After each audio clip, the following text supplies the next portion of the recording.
Hey, how's it going? Today I'm talking about incorporating strength with your running. This is Running to the Castle, a podcast for injury-prone Run Disney runners on a journey to running magical miles. Join me, Dr. Allie, as I share the secrets I've gathered as a runner, doctor of physical therapy, and coach. You'll learn the exact ways I get my clients to the castle strong without feeling broken or held together with KT tape as they cross the finish line. Okay, fourth time is the charm. If you follow me on Instagram, you saw me post about this recently. This is the fourth time I'm trying to record this episode, so I really hope it takes. And I've tested it each time. First time, no waveform. Second time, terrible quality. Third time, I had a waveform as I was recording it, and then it didn't save for some reason. I don't understand. There was 14 minutes of stuff. Anyway, thank you for your patience, and let's hope that this goes through. So, strength training while you're training for a running race. So, yes, strength training is absolutely safe to do while you're training for a race, and I highly recommend that you do it. Now, of course, I get a lot of strength exercise questions as a physical therapist. That's one of the things that you think of when you think of physical therapy. It's strength exercises, stretching, rehabbing an injury. So, one of the questions I get is, well, is it actually safe? Can I do it while I'm training for a race, or should I hold off? And if I don't have to hold off, how do I incorporate it? So, a couple of things. When talking about incorporating it, are we talking like, is there a time constraint? Because my MO is do what you can so that it continues to be enjoyable, so that you stick with it. Don't put pressure on yourself. If you've never strength trained before, start with 5 minutes, start with 10 minutes. Don't go the full gung-ho 30 minutes, 60 minutes, whatever it is the fitness gurus are telling you. I'm here to tell you some is better than none. 10 minutes are better than no minutes. 5 minutes are better than no minutes. If you can fit it in while you're doing something else throughout the day, while you're brushing your teeth, do some heel raises or something like that. There are ways to fit it in. So if that's what you're talking about, this was a short podcast episode for you. Do what you can. Most people, when they talk about that question, it's figuring out the logistics of doing it. So when we talk about incorporating strength workouts, first we should think about what phase of the running journey are you in. Now, the running journey has a couple of phases. It has the build phase, train, taper, race, rest, and recovery. Okay, so 5 phases. That's how I divvy it up. And I divvy it up like that because it, depending on what phase you're in, will change what you're doing. It will change what your priority is.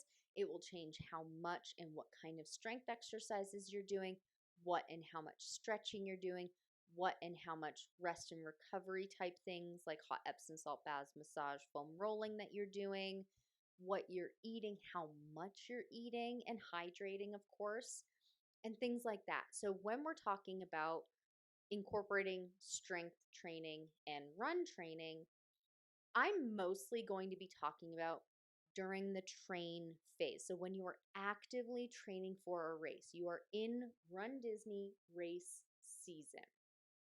And that's what you're in right now at the time of recording this. So I will mostly talk about that. I'm going to briefly talk about the build phase. The build phase starts soon after your last race. So you have rest and recovery. That's like 2 weeks after your last race finished or when you're recovering from an injury. So the timeline can change. But let's say you just have some aches and pains, history of some just little injuries here and there, but nothing major. So the build phase starts after your last race. So if you do a typical Run Disney season, that's after springtime. And it ends right before or very soon after you start training for your next race. So let's do the example of you do a typical Run Disney season and you do Dopey. So you finish Springtime Surprise. So your build phase starts right after Springtime Surprise. So the end of April, beginning of May. And then that build phase goes until mid July to the beginning of August. So if you're following one of my free training plans for Dopey, or my free training, not one of, there is a training plan for Dopey that I have on my website. That starts the second week of July for a second week of January training. It's a long training program. So that's why your build phase would go up until that. And then you're in the training phase. Your build phase is where you use that time to build strength and build base mileage. So you're building strength. You can do new exercises. You can do old exercises with new weight and new repetition.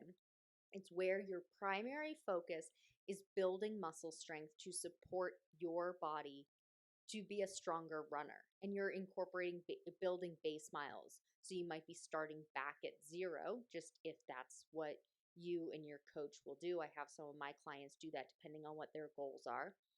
Or maybe you are just, starting at 5K because you kept that from your springtime surprise race, building up to your starting base miles for doing Dopey. So that's the build phase. When you are in that phase, your order of operations is different than when you are in the training phase. So let's go into the training phase because that's what we're in, and that's what the majority of my followers on Instagram, if that's you, that's what you're asking right now. No matter what phase you are in, do your priority first. Get that one done first so you have your energy for your priority. What do I mean by this? When you are in your training phase, when you're actively training for a RunDisney race, your priority is training for that race. So you should do that one before strength training so you can use your energy for that. And then whatever's left over is bonus, and you use that for your strength training. So that would mean that you do your run first, or you do your walk first, or you do your cross training first before you go and do your 10, 20, or 30 minutes of strength exercises. And I recommend that you do the strength workouts on the days of shorter runs and cross training for a couple of reasons. One is timing. It is safe to do your strength workouts on your long run days. It is absolutely safe to do that. But timing wise, if you're training for Dopey, your longest runs are going to get up into the 3, 4, 5, 6+ hour time frame. If you follow my training plan, you know that I recommend, instead of doing 26 miles for the marathon, I recommend that your training, your longest run in your training, is for the same amount of time you plan to be on your feet. So if you, my clients are 5, 6+ hour marathon runners, you are out there for your longest run 6 hours. You are not going to want to go and do 10 minutes of strength workout. Plus all of the stretching, you're going to go get a massage, you have to eat so much. The logistics behind doing strength workouts on long run days, it just doesn't make sense. So doing it on your shorter run days, because those are 30 to 60 minutes, then you can go and do your 10, 20, 30 minutes of strength workouts, plus, of course, your stretching, your foam rolling, your recovery, your massage. But now it's not an 8-hour workday type event. So do it on your short run days or your cross training days, because your cross training is also 30 to 60 minutes. It's much more manageable. And then do it 2 to 3 times a week. If you've never done it before, start with one day, build up to 2, and maybe eventually you get to 3. But don't put the pressure on yourself that you have to do 3 or 4 days. Don't put the pressure on yourself that you have to do heavy, heavy weight or 60-minute sessions. The pressure takes the fun away from it. And strength training for a lot of runners just flat out isn't fun because they just want to go run. Me, myself, I just want to go run. If I never had to strength train, that would be wonderful. But I know to be a strong runner, to keep myself from being injured, to keep the longevity in my joints and my muscles and my legs, I need to strength train. So I do the bare minimum. I finagle it so that I hit all my major points because being a physical therapist, a personal trainer, a coach, I know how to organize that. But don't put that pressure on yourself. Do what you can and build up over time.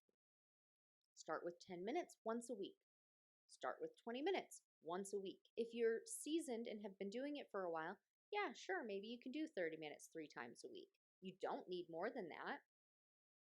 And I want your rest days to be rest days. So that's the second reason for doing your strength workout on your short run days as opposed to your long run days.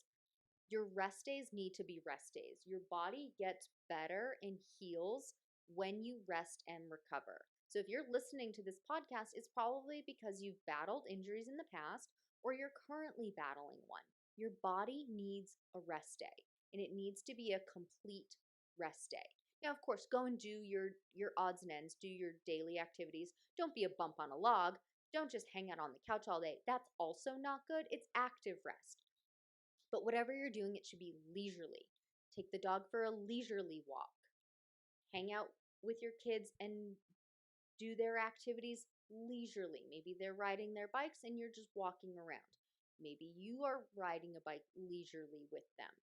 But don't make it aggressive. Keep things low and cool for rest. It's think of it as I'm doing this anyway. This is part of what my normal day looks like. It's not a training day. So then you can incorporate your short runs. Those should be 2 a week. Long run is 1 or 2. I mean, I guess long run would be 1 long run. And then if you're doing the marathon or dopey, you might have a 4th run day in there. That's kind of in between your short and your long. Then you have 1 or 2 cross training days. And then you have 2 rest days. And so your strength days need to be on a run or a cross training days because we only have 7 days in the week. But make it manageable. Do what you can where you can. Don't put pressure on yourself. Incorporate the timing that works for you. And another reason to do your run first or your cross training first and your strength second is you need to warm up before you strength train. You are going to be hard pressed to find a physical therapist, a personal trainer, a coach who says, yep, just go and strength train on cold muscles. That's not how it works. It could be that you're doing other strength exercises, just the movements with lighter weight, more repetition as your warm up, or you could be walking, running, using the elliptical, swimming before you do your strength workout as your warm up. You want to warm up your muscles first. So if you are actively in your training phase, you are doing your run or your cross training first and your strength immediately after that. And then, of course, you're doing your stretching, your foam rolling, your massage, your hot Epsom salt bath, eating all the things after that. And you're leaving your long run days so that you have all of the hours to just focus on the long run. And you are leaving your rest days to be complete rest, not actively training. You're just doing your normal day-to-day activities for those. As always, thanks so much for listening. If you have a question, send me a DM. You can find me on Instagram, runDisneyDPT. That's all for now. Talk to you soon.